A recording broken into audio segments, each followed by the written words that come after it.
Federal jury says former President Donald Trump must pay writer E. Jean Carroll for repeatedly defaming her. The 9-person jury reached a verdict in just under 3 hours on Friday. Afterwards, Judge Lewis Kaplan told the jury, whose names and details were kept anonymous throughout the trial, that while they are now free to speak publicly, he did not advise it. The decision came after a day of contentious closing arguments that included Trump storming out of the courtroom at one point. He returned for his attorney's closing arguments, but left the courthouse before the verdict was read. The jury awarded Carroll just over $7 million in compensatory damages, another $11 million for damages to her reputation, followed by a whopping $65 million in punitive damages. After the verdict, Trump called the decision ridiculous and vowed to appeal. Carroll's attorney said afterwards that the verdict, quote, proves that the law applies to everyone in our country. Last year, a jury found that Trump sexually abused and defamed Carroll. This trial was to determine the amount of damages Carroll would receive. What did you think? Well, Well, it's good to see an actual consequence playing out with Donald Trump. I think a lot of people have questions as to how long he could drag out an appeal not to have to pay the money. And then, of course, we're looking ahead to the weeks to come for the civil fraud trial against him that could cost him a lot of money. This could undermine the former president in ways that perhaps on the political side of things people didn't expect. You do get the sense with this, especially over the week, the relative silence regarding E. Jean Carroll. Yeah. Trump to her. You do get the sense that the jury's goal was to put a punitive damages number that would stop the egregious behavior, stop the defamation. And they may have succeeded at that, and they may have succeeded at that because so many people have said, he's eventually going to have to pay this, and he's going to have to pay a lot up front just to post the bond. I just don't know why he didn't know this before. Like, what it's well, anyhow. Isn't it interesting though? Again, we talk. What kind of lawyers do you have? We talk about how over the past several years it was almost like the laws of gravity were suspended, and people could say whatever they wanted as it pertained to speech. And you see the InfoWars guys bankrupted by lying about the Sandy Hook parents. Because when he did that, you were like, who? Wait, people can do that in America? But they can't do that in America. When Rudy Giuliani lied about 2 black women who were trying to help Georgia and be public servants, he lied about them. Just made up a lie about them. You just have to go, wait a second. Can you do that in America? Is that... I didn't think you could do that. Ended up you couldn't. He's going bankrupt now. And then you have the same thing with Donald Trump. I mean, Donald Trump. Fox News. Well, and Fox News because of former hosts on Fox News.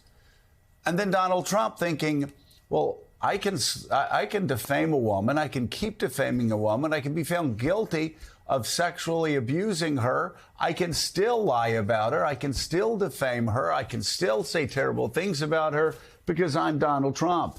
And the jury finally came in and said, yeah, you're Donald Trump and you're going to owe E. Jean Carroll $83 million. And so we see one idiot at a time. I've just got to say it, one idiot at a time. Do they not know that there are defamation laws in the United States of America? One idiot at a time. Whether you're talking to the InfoWars guy or Rudy Giuliani or now Donald Trump. You know, they screwed around and they found out what happens when you defame people over and over again. But the thing is that he was found liable for defamation. What we were waiting for was the outcome of how much he had to pay. And he kept doing it, kept making the cost higher and higher. Yeah. So let's find out how it works, though, moving forward. Joining us now, former litigator and MSNBC legal analyst Lisa Rubin, and founder of the conservative website, The Bulwark, Charlie Sykes. Lisa, let me ask you the question Mika has been asking me. Well, everyone has different answers. No. All weekend. You're a lawyer. You should know. You're a lawyer. You should know. Mika wants to know, first of all, how much money will Donald Trump have to pay to post bond and do his appeal or whatever. That's number one. But number two, she wants to know, like a lot of people, when E. Jean Carroll is actually going to get her money. So, Mika, I pass it to Lisa. Okay, Lisa, and if you say, oh, it could take years. She doesn't want to hear that.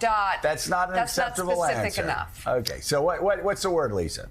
So let me give you the satisfying part first. Someone is going to have to post a bond in 100% plus of the verdict here. The bigger question is who that is. Many defendants in situations like this will find a company that will post a surety for them. And then you pay, as Donald Trump did, for example, in the Fulton County case, you pay a percentage of that verdict to the person who posts the bond. In New York, the last time E. Jean Carroll won against Donald Trump, he wasn't able to secure that, and he ended up putting $5.6 million in an escrow account directly with the court. So it will be interesting to see if any surety is willing to put themselves out there for Donald Trump in exchange for 10 to 20% plus collateral. My guess is he will be harder pressed to find that person in New York than he was, for example, in Georgia when he faced that Fulton County indictment.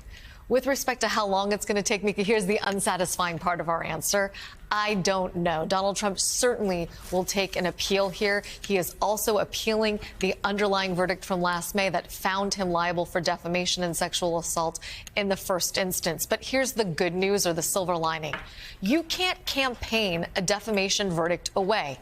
It's a civil liability, not a criminal one. And being president doesn't afford you any special rights to wipe the slate clean, as Donald Trump would like to do with respect to this case or the New York Attorney General's case, where we're waiting for Judge Arthur Engoron to deliver an opinion, and where the New York Attorney General has asked for $370 million in disgorgement, in addition to a number of other really tough penalties, Mika. Just really quickly, can a family member put up the money? Because certainly he has family members who's received a lot of money from different places. And on the civil trial, what's the timeline on a result? Well, let's start with the family member. Can a family member put up money?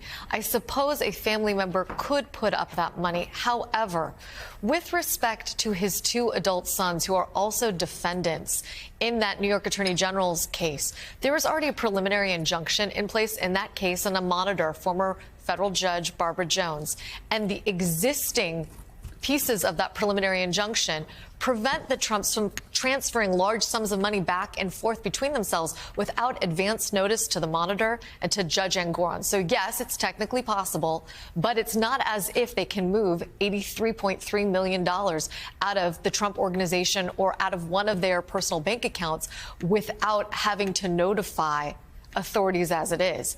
As in terms of the timing for Judge Engoron made a promise to the parties that he would try to render a decision by January 31st. But there's nothing saying he has to do that. Indeed, he got a letter late last week from Judge Jones where over 12 pages she details ways in which the Trump organization's financial reporting is still fundamentally flawed, and places where she didn't get documentation of financial transactions where she would have expected to find it. Chief among those, she said that a $48 million loan that Donald Trump made to his own companies in respect to the Trump Chicago property, she couldn't find any documentation of that. In essence, that loan, which Donald Trump has been talking about for years, apparently doesn't exist. So stay tuned, Mika.